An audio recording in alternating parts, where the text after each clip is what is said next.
What's cracking, big dogs? How we living? It's your man's Nicholas.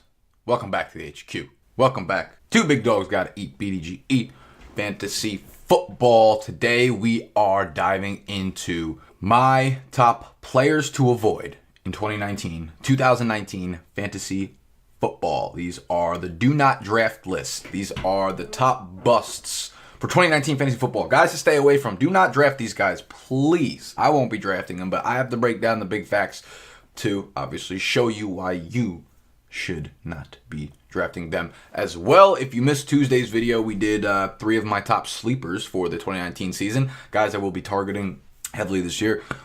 I apologize if I die on camera. Then this video obviously won't get uploaded and you won't have actually seen that. So I'm sorry if I cough a lot. These are, the do not draft players. Avoiding landmines in fantasy football is arguably equally as important as drafting good players, right? Because not only do you avoid having these landmines on your team, but someone else in your league is going to draft them and it's going to be counter effective for those peoples. And this list will drastically change, as I will always say in these sleeper, undervalued, overvalued, bust videos. These will change as ADPs fluctuate throughout the summer, like fucking Jonah Hill's weight. But there are some glaringly obvious ones that I see looking at early ADPs, which you could find on draft.com. We're going to get into our top 2019 do not draft players to avoid right now.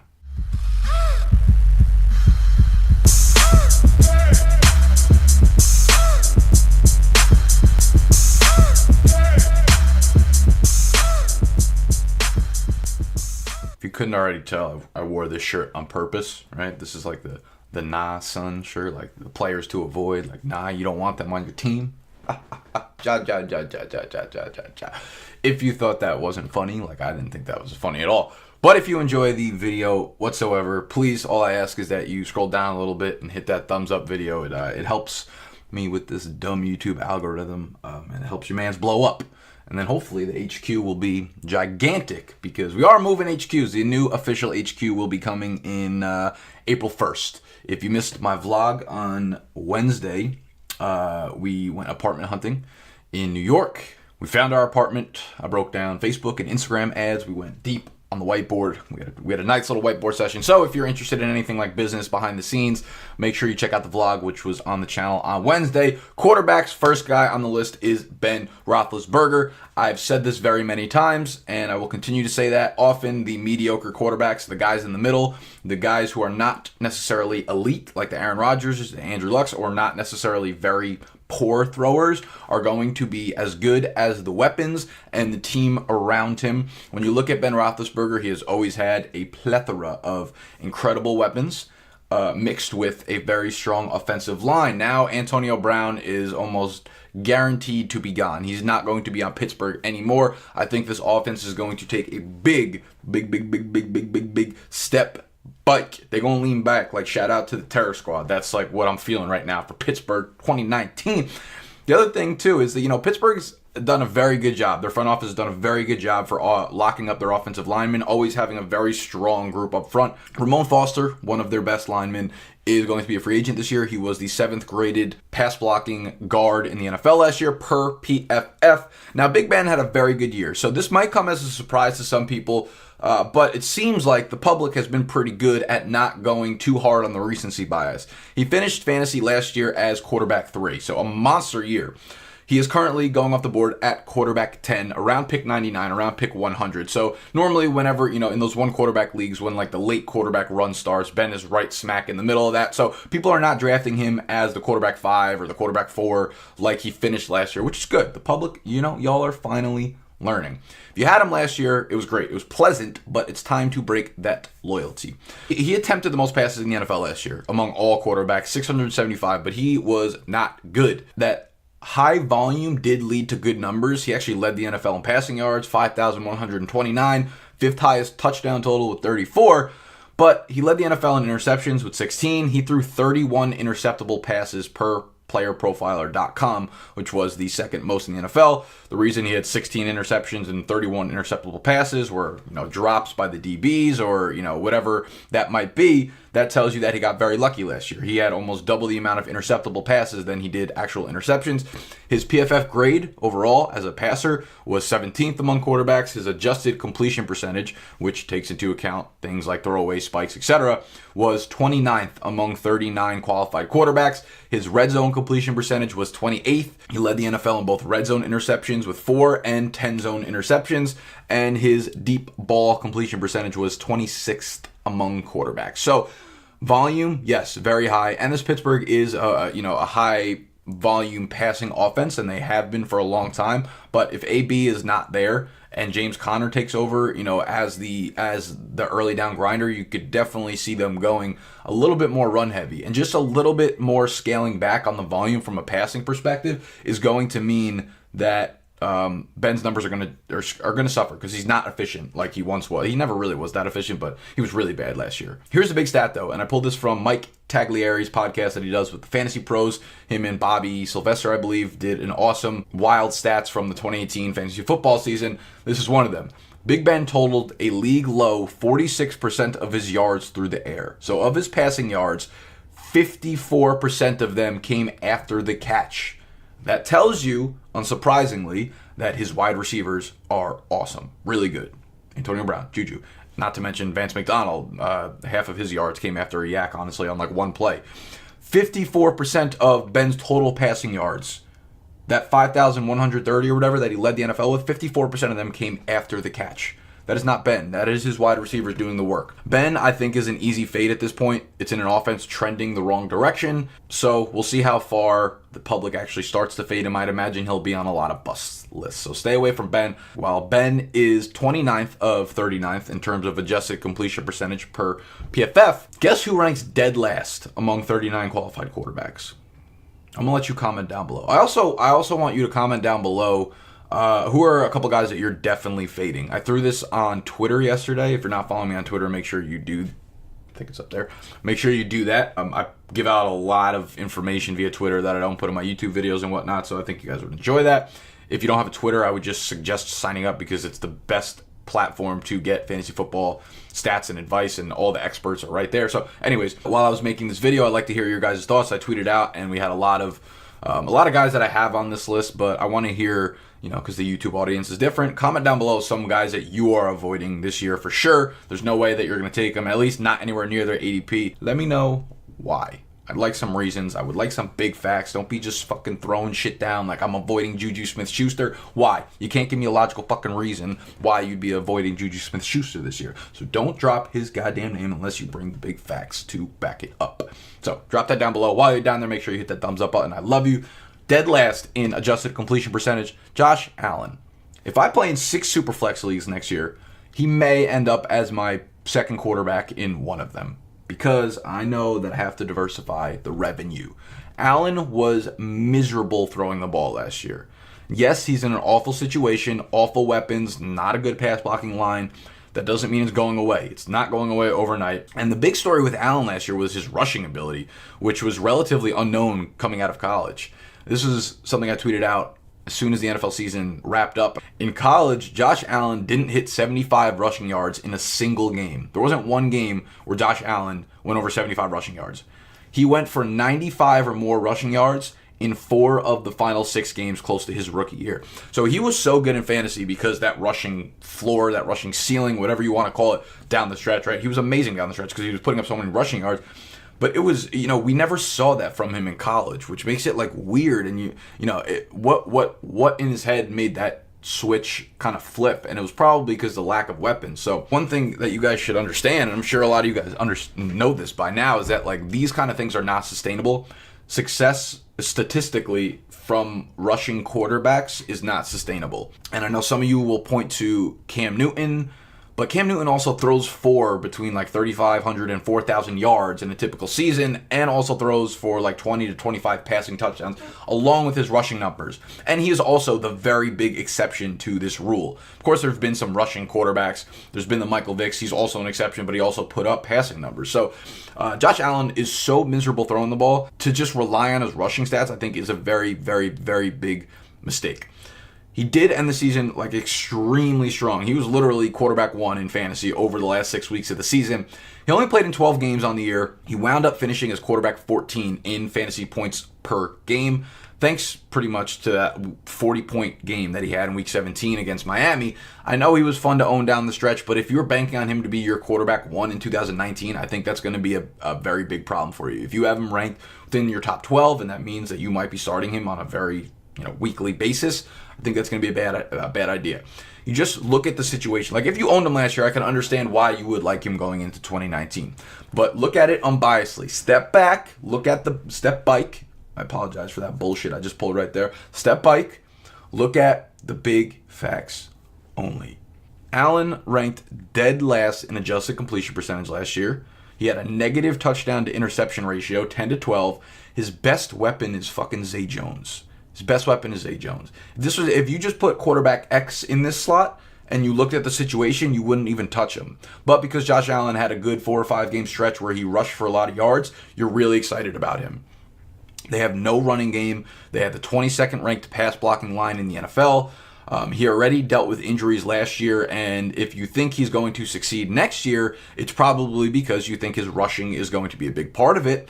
But I don't think, I doubt he can hold up for all 16 games if he's going to be running like he did last year, if he's running the ball 10 times a game and taking those hits. So drafting him, okay, if you're in a few leagues, but don't draft him as your quarterback 1. Don't rely on a big breakout from Josh Allen, don't continue to think that this rushing success is going to be a staple for Josh Allen, at least not anywhere near what he did at the end of last year. And if he's not doing that, he's not going to be a top 15 quarterback. So those are the 2 quarterbacks I'm really staying away from. I'll talk about some honorable mentions at the end of this video. Let's move over to the running back position. You know who else had a ridiculous end of the season besides Josh Allen? That would be Derrick Henry, running back of the Tennessee Titans. I was very glad to see that in my Twitter thread when I asked the public who is one of the guys you are absolutely avoiding. You're saying, nah, son, too, when the draft comes and you are on the clock. Derrick Henry was a very popular pick. I'm so proud of you guys. I'm so proud of you guys. He's currently going off the board, running back 17, 33rd overall. There is not a lick of a chance that I'm coming near Derrick Henry in the top 3 rounds of a fantasy draft. In Dynasty, he's going in about the same spot, which is fucking absurd. But here's like the biggest point I can get across to you. The people out there who are going to be in on Derrick Henry, the only people who like Derrick Henry this year, the only ones who like Derrick Henry this year are literally the people who loved him coming into last year. Now sit back and let that marinate. If you're someone who likes Derrick Henry this year, it was, I guarantee you 99% of those people were ones who loved him last year, and you got a 5-game sample size at the end of the year that tells you, oh, I was right, I'm going to go all in on him again this year. Guys, we have a fucking 40-game sample size of who Derrick Henry was prior to those 4 or 5 games at the end of the year. We know who Derrick Henry is. He can't play on all 3 downs. This is going to be a mistake if you draft Derrick Henry in the top 3 rounds, probably the top 4 rounds as well. We know what Derrick Henry is. I know you're like, oh, this is the year that he breaks out. Guys, 3 years in the fucking NFL, if you're a good enough running back, you will get that 3-down featured workhorse job. You don't see Saquon Barkley fucking sitting behind another running back or getting paired with a pass-catching back. You don't see that happen with other running backs that are going to have continued success in fantasy football. Those people loved what they saw at the end of the year. They got that sniff of heroin, and now they can't stop fiending for the next Derrick Henry high. DHH. Stay away from the DHH people. And that 5-game sample size, yes, it's as the basic white girls would say, that's everything, right? He is like Josh Allen, though, right? He finished atop his respective position as the fantasy RB1 over the last 5 weeks of the season, mostly due to his Week 14-15 combo. He ran the ball 50 times for 408 yards and 6 touchdowns in those 2 games. Can we also drive home another storyline that I kind of found when I was looking at those last 5 games that he broke out? Who were the teams that he was playing in those last 5 weeks? Listen to the list. Jets, Jacksonville, Giants, Washington, last week of the season, Indianapolis. When week 13 rolls around, this is the first week that he breaks out, Henry had 128 total touches on the year. His legs were fresh. He had no damage done to him on the year. That's at the point where other running backs have 250, other workhorse backs have doubled the amount of touches, at least, if not more, than Henry had at this point. Those teams, those defenses on the opposing teams, week 13, by that point, they're beat up. They are not fresh like Derrick Henry is. And listen to those teams again. Jets, Jacksonville, Giants, Washington, Indy. Indy's the only team that's in the playoff hunt, so they're still competing, but he put up 11 fantasy points in that game. The other 4 teams are out of the playoffs by that point. They are not playing for anything. They are not competing for anything.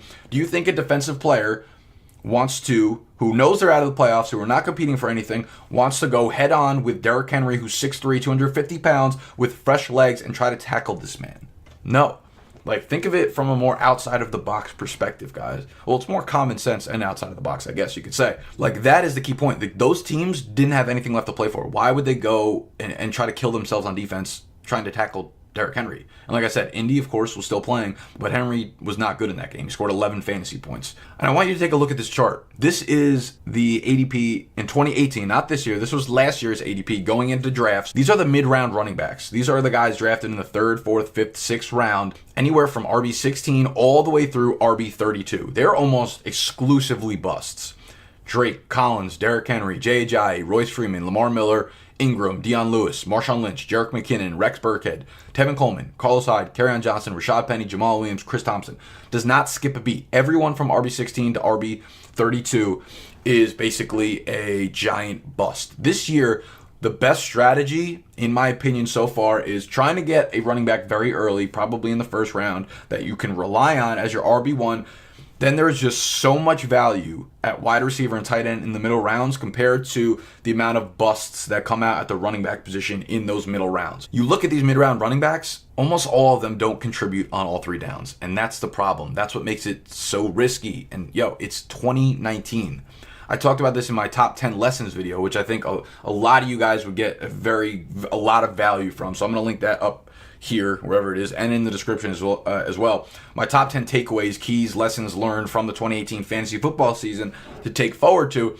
If you are drafting an RB, especially in the early rounds, they need to catch passes. Henry doesn't do that. I'm not saying you can't draft running backs that don't catch passes. You can, but the less passes they catch, the riskier they get as a fantasy asset, right? So the earlier you draft them, also the riskier they get. So you combine those 2 things that are both risky, and you're just getting a very risky pick overall. So Henry in the 3rd, 4th round, I think is a huge mistake. If he falls to the 5th, 6th round, sure, I'm okay with Henry there, absolutely. Henry just doesn't catch passes. There will be guys that do well without catching passes. It was Sony Michel last year, Chris Carson, whatever. But you didn't have to draft those guys in the top 3 or 4 rounds. They weren't as risky. They weren't anywhere near as risky. You're taking a big gamble by banking on him having a breakout. And the truth is, more often than not, these guys don't pan out. And you're just looking at that list. Jay Ajayi, Derrick Henry of last year, Alex Collins, Royce Freeman, all guys that don't really catch passes, don't contribute. Their teams don't throw them the ball. Before you fucking comment, you can catch passes, but they don't throw them the ball. Whatever. If you don't catch passes, I want to see the big fucking facts. Don't tell me you can catch passes because you saw him on film one time catch a pass or some shit. You have to catch passes. That's the thing. Henry had a single game last year with more than 2 targets. His target totals through 3 years in the NFL. Rookie year, 15. Sophomore, 17. Last year, 18. 15, 17, 18. In college, his first year, 1. Second year, 5. Third year, 11. The guy does not get thrown the ball. Stop trying to hammer this in your head that Henry's going to be a featured workhorse running back. Not going to happen. Dion Lewis is still there on a contract, still going to be involved in the passing game. So, you're getting a 2-down back behind a line that's mediocre. They were supposed to be really good, elite for a lot of years. It just never came to fruition. They're average, maybe above average. You're getting a 2-down back behind a line that's okay in an offense that's not good. That's not going to score, which means he's going to be game script dependent as a 2-down back. But don't expect them to be up huge because they're the Titans. They're not going to be blowing teams away. All because of a 5-game stretch last year. Like I said, we already had a fucking 41-game sample size of who Derrick Henry is. Please do not touch Henry anywhere near the 3rd round. I will not touch him in the 4th round either. Guys, don't use your bias to go all in on Derrick Henry. It is going to be a mistake. A mistake. Sony Michel greater sign the mistake of Derrick Henry. Let's move forward with other running backs. Leonard Fournette and Devonta Freeman are two guys I want to talk about. These two I look at somewhat similarly, and I think they could sway either way, me loving them or hating them, depending on where their ADP ends up being. Right now, Fournette is a 19th running back off the board, 35th overall. Freeman's right behind him as the 20th running back. So Fournette, RB19, Freeman, RB20. Derrick Henry was at RB17. I like Fournette more. I like Fournette more than Freeman. I like Fournette a lot more than Derrick Henry as well, but certainly not in the third round. Freeman has taken a beating the last couple of years. He had those two dominant years, right? And what the problem is with this is, you can have success running like Freeman runs, but he's 5'8", 205. Eventually, that powerful, violent style of running that Freeman has, that some bigger backs might be able to use for an extended period of time, caught up to him. He is a smaller back. He might be explosive and he might have that violence to his running, but being that small and running like that for that long, he had such a big workload over that 2-year span that it caught up to him. And the last 2 years have just been absolutely injury plagued. The Falcons' run game was absolutely abysmal last year without him, but their offensive line took a big dip in production, and a couple of years ago, they were like an elite offensive line, and Freeman had that to his advantage. They are not that anymore. We need to plug up our D-line. We need to plug up our O-line. We got a lot of plugs that we need to fill. Shout out Rachel Star. I see them going very pass happy with Dirk Koetter, right? Dirk Cutter's coming in as the OC. He is someone who we saw be the OC in Atlanta in, I think it was 2012 to 2014.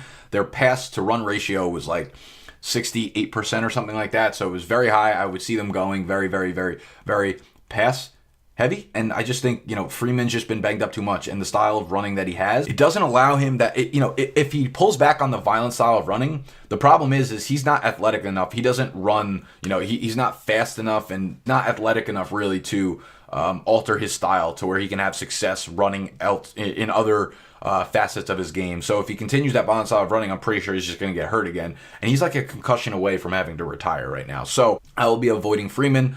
I'm likely avoiding him unless he falls into like the 5th or 6th round of drafts. People are going to just keep saying, his potential's there, his potential's there. This Falcons offense is not as good as they were a couple of years ago in terms of the running game.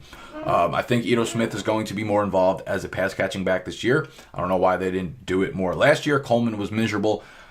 But I think you're not taking into account Devonta Freeman's injury risk enough, and you are pegging his ceiling higher than it should be. His ceiling is not of 1,400, 1,500 total yards and 12 to 13 touchdowns like it had been in previous years. Fournette's ceiling is still very ridiculously high, in my opinion. We saw that during his rookie year. Then 2018 was washed away because of a 10-game hamstring injury. I don't even know how that happens.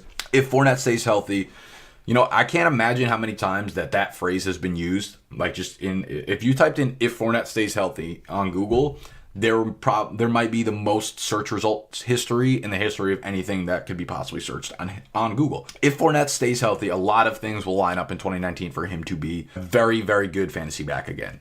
We have Nick Foles, who is likely going to sign with Jacksonville. That's the favorite landing spot for Nick Foles right now. So Nick Foles comes in. Now they have a competent quarterback at offense. The offense will be immensely upgraded from Blake Bortles last year, even if you don't think Foles is good. TJ Yeldon is going to be gone in free agency. Corey Grant is also gone in free agency, which will open up the passing work for Fournette, who looked to be a big part of that game, right? They talked about how they wanted to use him on all 3 downs, how Fournette was going to be involved in the passing game last year. And he was on the times that he was on the field, right? Before he got hurt in like the first quarter of week 1 last year, he had 3 catches already. If you look at the games where he played the full game and he didn't actually leave with an injury, he was consistently catching between 3 and 5 passes, which is going to make him elite if he could stay healthy. Their offensive line also took a huge plunge. Like in his rookie year, they were one of the top 5 run blocking lines. Last year, they dealt with a lot of injuries. Almost everyone on that line got hurt, so their offensive line went to shit.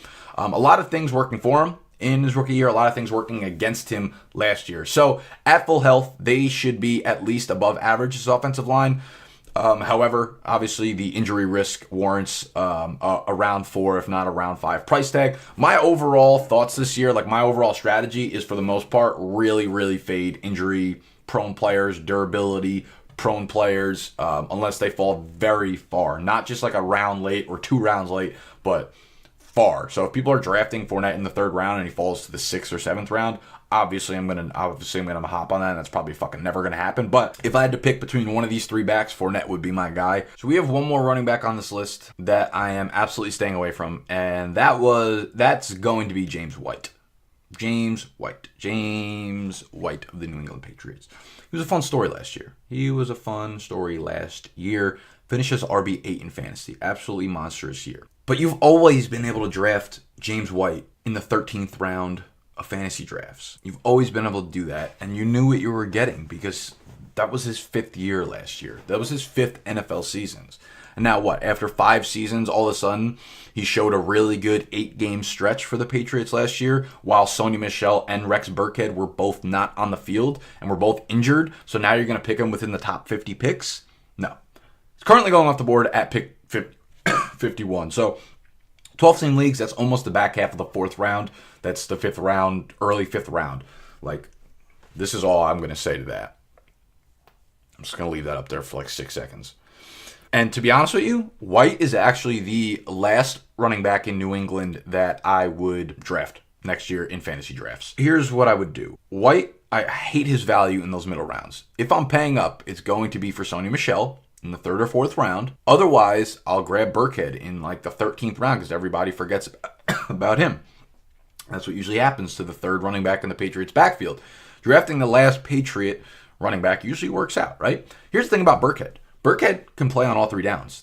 You can't say the same for Michel. He doesn't get involved in the passing game. Can't say the same thing for James White because he's just not a good runner. Burkhead plays all 3 downs. If there's an injury that happens to either of those other 2 guys, Michel or White, Burkhead's role is significantly increased. So that's why I kind of like Burkhead this year as a later round target in a lot of leagues that I'm going to be playing. And you even saw glimpses of how they wanted to use him when he was healthy. He got hurt very early on and missed a good portion of the season. But down the stretch, he had a 17-touch game in Week 16. He had 16 touches in the conference championship. Burkhead's going to get his in 2019. The thing I don't like about White is, yeah, he had, like, I'm telling you, it was like an 8-game stretch where he was dominant. But down the stretch of the season, there were games where he just completely disappeared. And that's what you're going to get from James White when Michel and Burkhead are healthy. He's not a top 10 fantasy running back, guys. The situation played out that he ended up as a top 10 running back, but because of injuries and because of how they use him. I was looking at games where Michel carried the ball more than 10 times, which basically, just filters out any of the games where he got hurt in or he wasn't ready to play yet.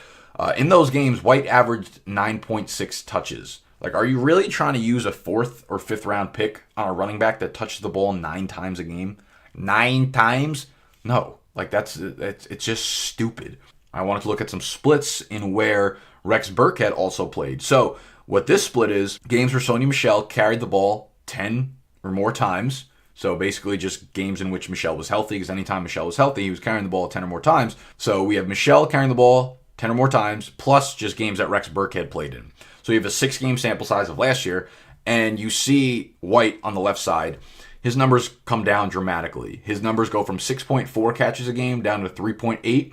His rushing attempts go from 6.6 down to 4.6. So now you're looking at like 8 touches a game for White. You're looking at a total of like 50 yards and maybe a touchdown. His numbers suffer drastically when these guys are on the field. I'm not saying that they're going to stay healthy, but if you're drafting James White in the 4th or 5th round, you're drafting him because you didn't realize that that's why he produced last year. And that also doesn't include the playoffs because, James White obviously had that ridiculous 15-catch game against the Chargers early on, but he had a terrible conference championship, and his Super Bowl, he completely disappeared. And that's what you're going to get. It just goes to show the inconsistency of a guy like White in that backfield. So drafting him at that early of a price tag is just off the table for me. So we're going to move into wide receivers. I really only have 1 wide receiver on this list right now, and I will get into probably a separate video of wide receivers I'll stay away from. Before we do, first of all, I just want to say that if you've enjoyed the video so far, a thumbs up would be very much appreciated. Subscribing to the channel would also be fantastic, so just hit that little subscribe button right underneath the video. We're going to be dropping videos like this 2 times a week, every week until I die, pretty much, which is probably like September, considering I'm moving to New York soon. So I'll probably be dead pretty quickly. But we got a couple updates for the channel. 1, if you purchased my draft guide last year, hopefully you were satisfied. I know a lot of you guys were. A lot of you guys enjoyed the draft guide. I will be making, not only will I be doing the draft guide, of course, again, huge draft guide that covers everything about your fantasy draft. That will be up on pre-order soon. We're going to make a rookie draft guide as well. I'm going to be putting together the top 50 outlooks for the rookies, incoming class rookies. And the draft guide is going to be very, very, very good, very in-depth, very in detail like my other draft guide was. So stay tuned for that. That will probably be up for pre-order sale as well for a discount. Very, very, very, very, very, very soon, helping you with your dynasty drafts. It'll have rookie rankings. It'll have dynasty overall rankings. So anyone looking to get more into that, that'll be cool. Anyone else looking to get into dynasty, I also have another big update. I will be adding a private forum to my website, bigdogsfantasy.com. Now, I tried to do this last year, but I set up a forum on a weird website, and it was just very out of the way.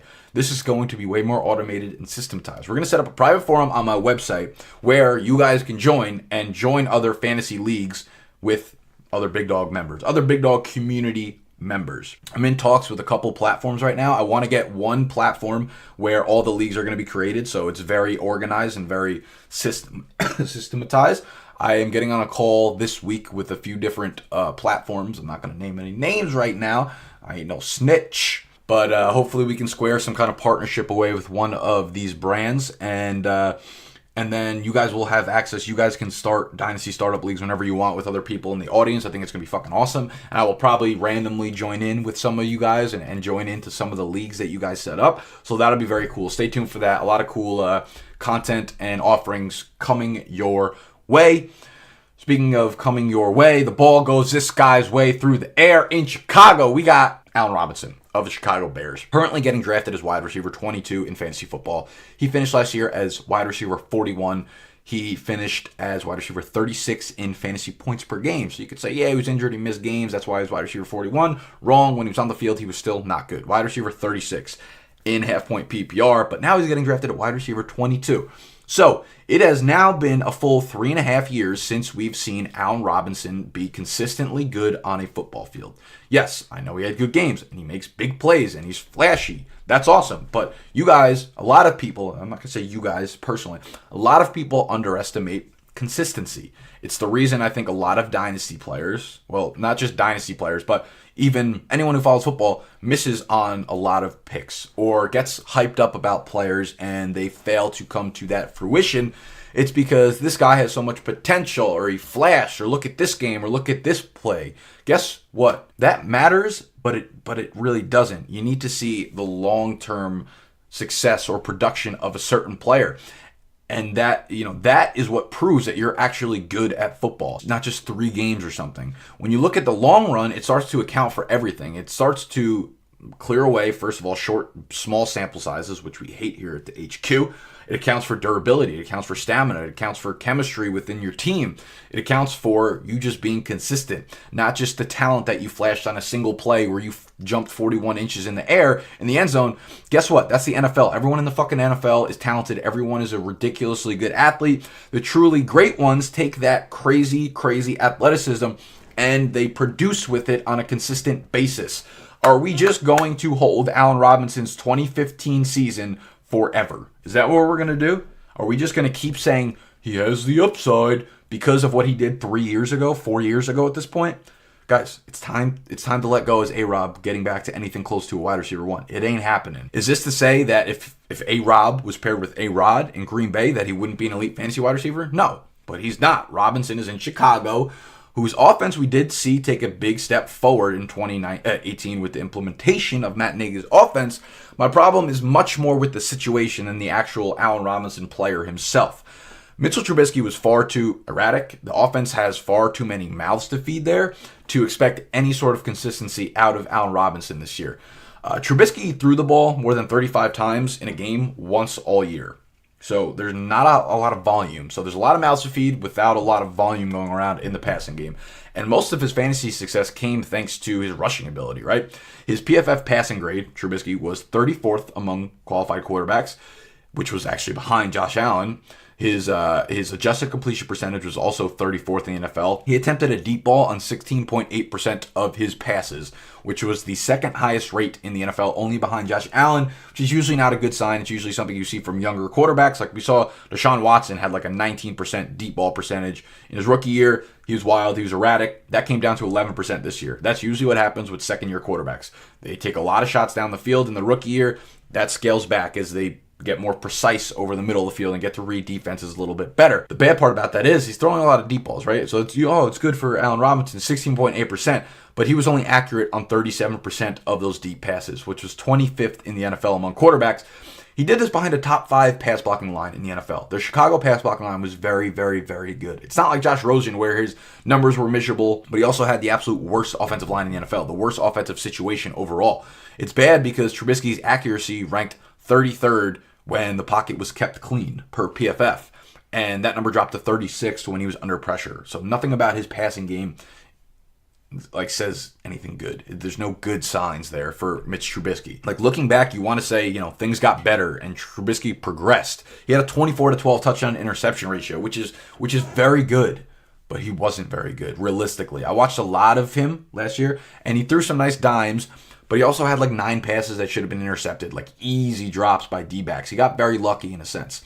And also, I just want to throw in there, a lot of you guys comment down below, where do you find these stats, percentage of routes run from the slot versus outside, and accuracy percentage on deep balls and things like that, and kept clean and under pressure. This is per Pro Football Focus. They offer a couple paid packages. They have the Edge package. They have the Elite package. The Edge, I believe, is $30 for the season. The Elite is more expensive, $175 for the season. Down below, I think in one of the links, if you go to BDGE promo codes, that will take you there, and there will be a discount in that promo code that you can get if you're interested. The really in-depth granular statistics like slot percentage, under pressure, kept clean, whatever, those are in the Elite. Those are in the more expensive one. I pay for that, obviously, because it is very beneficial to me. For the average fantasy player, probably not worth it. The Edge package, though, is very, very, very cool. It has a lot of good features. You can go check it out when you go down. Hit that. The link is down below. It'll give you a $5 or $20 coupon or some shit like that. So that's where I get those stats from if you were wondering. Those are not free resources. So the really in-depth granular ones are not free, but I pay for them to help y'all out. As I was saying, he had a lot of passes that should have been intercepted.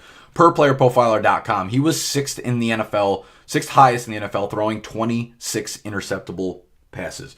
And that's a huge number. He didn't even play in the full 16 games. A lot of those dropped passes that should have been interceptions. That touchdown interception ratio is not going to be anywhere near as good in 2019, in my opinion, as it was in 2018, 24-12. He also threw for a touchdown on 5.5% of his passes. You hear me bring up the touchdown rate for quarterback when passing the ball a lot because it usually dictates where the touchdowns are going to go in terms of number of touchdowns thrown in the next year or the previous year or whatever. He threw for a touchdown on 5.5% of his throws in 2018. 2017, that was 2.6%. 5.5%. That number is higher than both Andrew Luck and Drew Brees' career touchdown rate, and it's tied with Tom Brady's career touchdown rate, 5.5%. So I would put money that comes down in 2019. He's not going to throw as many touchdowns. He's going to throw more interceptions. Taylor Gabriel, Anthony Miller, Tariq Cohen, Trey Burton, trying to establish the run with Jordan Howard. Adam Sheen back as a red zone weapon, which Robinson barely sees targets down in that end zone.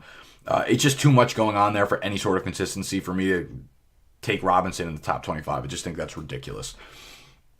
Let's move towards the tight ends. Again, guys, hit that thumbs up button if you are enjoying the video. If you're on podcast, make sure you rating and review. Love you.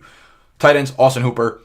Guy fucking stinks. I'm a Falcons fan. I'm telling you, awful. I talked about this pretty in depth in my tight end rankings video, which I will link up there, down below, whatever. Hooper had more games of 0 yards in 2018 than he had of more than 80 yards. That's because he doesn't touch 80 yards. It's been 33 games since Austin Hooper has hit 80 yards receiving. Week 1 of 2017 because there was a blown coverage by the safety. Otherwise, he's not touching 80 yards ever in his whole life. He's awful. He had 3 decent games in 2018 where he scored a touchdown. That was the only reason why they were even decent. That propelled him up the touchdown rankings. He scored fewer than 7 fantasy points in 10 of 16 games. I'm good.